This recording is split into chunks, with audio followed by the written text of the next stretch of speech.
So usually when there's a sociology class, there's a part where we're going to talk about race and gender. And then the question always is, oh goodness, why are we talking about race and gender? Why are we talking about race? It is never an easy topic to talk about because people want to just sort of avoid it from time to time. So I think it's a good idea to talk about why race is an important conversation in an introduction to sociology class. At the same time, I want to remind you, as I've said in class, probably in earlier videos, any one of these chapters in an introduction to sociology class is an entire sociology class onto itself. So there is a race and ethnicity course here at Rock Valley College. There is a sex and gender course here at Rock Valley College. There might be one on deviance. A lot of colleges have them, just in general. So even when we talk about it, in this chapter, we're really just scratching the surface.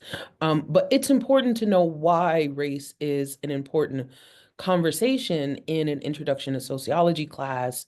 And I recognize my own position as a Black person.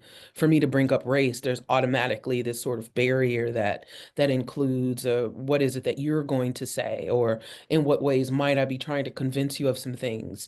And as a woman, when I talk gender, I know that there is a barrier that shows up. And that is, I won't say natural so much as normal, right? But it is an important thing to talk about in a sociology class. I like to talk about race and then subsequently gender right after I talk about stratification, because I want you to see how understanding stratification helps us to understand or sort of categorize where race fits into this overall structure or understanding of a society in the same way. For the entire time we've been talking about this thing called a social structure, the statuses that we have, the roles that come along with it, the groups that puts us in, the ways that we organize our groups and our memberships and our organizations, and ultimately our social institutions. All of those things help us describe a society that is there, or if we imagine it upside down, sort of build the building blocks of a society from the ground up. And one of the things that we said even about that structure is that it's really just a framework. It's sort of providing an ideal type, again, something that we can use to measure or understand the components of a society, but that people, for the most part, will fall in line and do what we expect them to do. But, we're all just individuals, and normal things happen in normal societies, including deviation from what's expected. And in a capitalist society in particular, and we saw this when we were talking about just general social change from self-sufficient agrarian agricultural societies into capitalist societies, is that we have inequalities. We're always going to have inequalities unless we change our economic system to be one that is not set with inequalities. Like, it's just what's going to happen. And if you have inequalities, then you necessarily have to have two things. One, a system to decide who gets what, because some people are going to have lots and some people are not going to have lots. And the people who are not going to have lots are going to try to fight to get more. And so you need a set of rules to decide who gets what, right? It's not necessarily the first thing that comes to unequally distribute things, but when there is an unequal distribution, there's always going to be a conflict about how to fix that or balance it out, right? And so there's a set of rules on who gets what. But in addition to that, there is a set of consequences. There's going to be a stratification system. It's not just categorizing people as different, it's creating a stratification system, one level above the other. So it's not just differences, it's value judgments of that differences. And it's that stratification system that always exists in a society. Remember the video on stratification? In Crash Course Sociology, she does this very well. But then I also talked about it. There are four principles of stratification. And that first one is stratification is universal. It's always going to be there. There's always going to be some way that we are creating a hierarchy or ranking of the people that are in society. I mentioned this in the stratification videos, but if you haven't already seen the video Race, The Power of an Illusion, it's a three-part volume that I tend to show in my classes. I believe in our online classes, we've seen it as part of a community discussion board setup. But volume number three, I'm sorry, episode number three of that volume is called The House We Live In.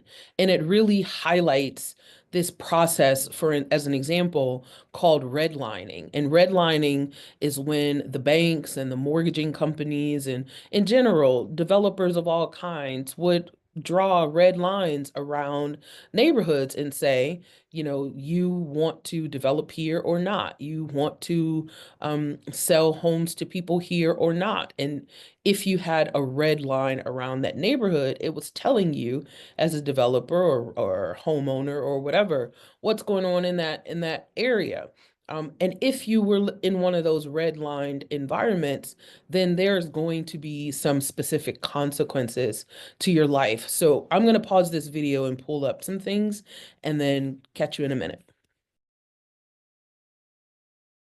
So if you're in my face-to-face classes or in my online classes, there are five things that I asked you to pay attention to when you watched The House We Live In. And the first one was to remember what a society is. It's just a group of people who are bound by a particular territory who share some culture. And that culture becomes the basis for those decisions on who gets what, really. Remember we were first talking about groups, and what we said is that there are some, in order to be a group, you had to be two or more people that were interacting with some frequency and shared some identity with that group. We'll also say there are two types of non-groups or two non-groups. One of them was a category. One of them is a crowd or an aggregate, and we could talk about that later when we get to collective behavior, or just go back to collective behavior if we've talked about it already. The other one is a category. A category are people who share some kind of characteristic, and they might identify with that characteristic, but they don't interact with some frequency. Those categories, one of the best known categories that I'm talking about in that sense are race, right? So when you think society as sharing a culture, the basis of that culture is some understanding as to how we understand those categories like race. So when we think about that stratification system and deciding who gets what, or how we decide one population should be more privileged than the other, race is one of those things that we tend to look at, right? Um, when the thing that I wanted to bring up is when you watch the film, what you see is this process called redlining. And this map is an actual map from the late 1930s of how the city of Rockford was redlined. And the reason we call it redlining is because there were actual red lines drawn around particular areas in a particular city. And it let the banks know, or it let the investors of any sort know. It let the mortgage companies know that you want to stay away from these particular areas. And you might look at them based on what the population looks like, or you might want to know like who lives there. Are they low income, or they colored in undesirable elements or whatever? You look at them and you determine, are they red? Should you put a red line around them? Sometimes what you get are areas that are yellow, which is, not so bad, but it's getting there. Blue and green, green being the highest. What's, the best thing about that? If you are familiar with the city of Rockford, if you grew up here, or you just here long enough, then you certainly recognize the Rock River, right? This is where we are over here, where the college is. And then you might recognize some of the areas. This is over across on the west side of the river, these beautiful homes over there, or the Japanese gardens. You see, you have a pretty good sense of what this map looks like. Now, this is the 1930s. The way that you decide what these maps look like is because you know that people settle in certain areas, and we at some point created very specific legal rules as to whether people can live in one area or another. Or when we created the most current or most recognizable mortgage system, the one that was talked about in the film after World War II, it very specifically said who could not get these mortgage loans, or the ways that the banks would not allow for these mortgage loans. So when we stratify, when we decide, if I told you that the colors of the rainbow are red, orange, yellow, green, blue, indigo, violet, I'm telling you that's what these colors are. These are the differences. But there's nothing in me telling you those differences that would make you say that red is better than purple. If I asked you about wavelengths, I could tell you something about the way that that is. But the colors themselves, there's no hierarchy to those colors. When I tell you about race, however, there is a hierarchy to that race, not because I need individuals to think that way, but because we used to create these systems whereby we valued and created privilege for some categories and not others. And even if we don't legally do that any longer, it is absolutely illegal right now to restrict someone from buying a home or renting in a place based on their race or their gender or their sexual orientation or their religion or their age. 100% illegal to do that at this point. However, the reason why I like to show you this visual map is because when I look at a map of life expectancy, this is archived information, so it's not as accurate as of 2025, for instance. But let me go to Winnebago County on this map. And you can see, although this is the whole county, you can find that Rock River again. You get a sense of how this map compares to this map. And it's just by accident, maybe, that this red here is the same as this red in terms of the color. But on this life expectancy map, the redder the color is, the lower the life expectancy, or the shorter the life expectancy is. The bluer or the greener, the higher the life expectancy is. Is there a direct sort of determinant that says if you live in a good neighborhood, you're going to live longer?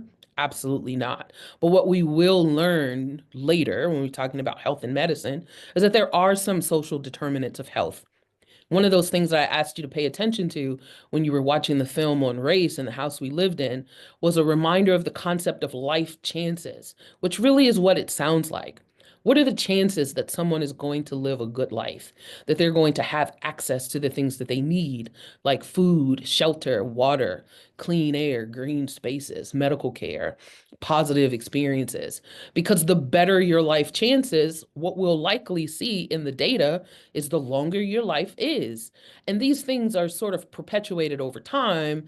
You tend to come from a gene pool, for instance, that might live very long or doesn't live very long. But even the development of what that gene pool looks like often is related to where you live. And where you live is often related to your race or your ethnicity, right? So when we look at the similarities of this map, where neighborhoods were redlined, which has a direct effect on the kind of life chances that they have, then we're not so surprised when we look at this map, where we see the reds in the same area and we see the blues in the same area where we see the greens, right?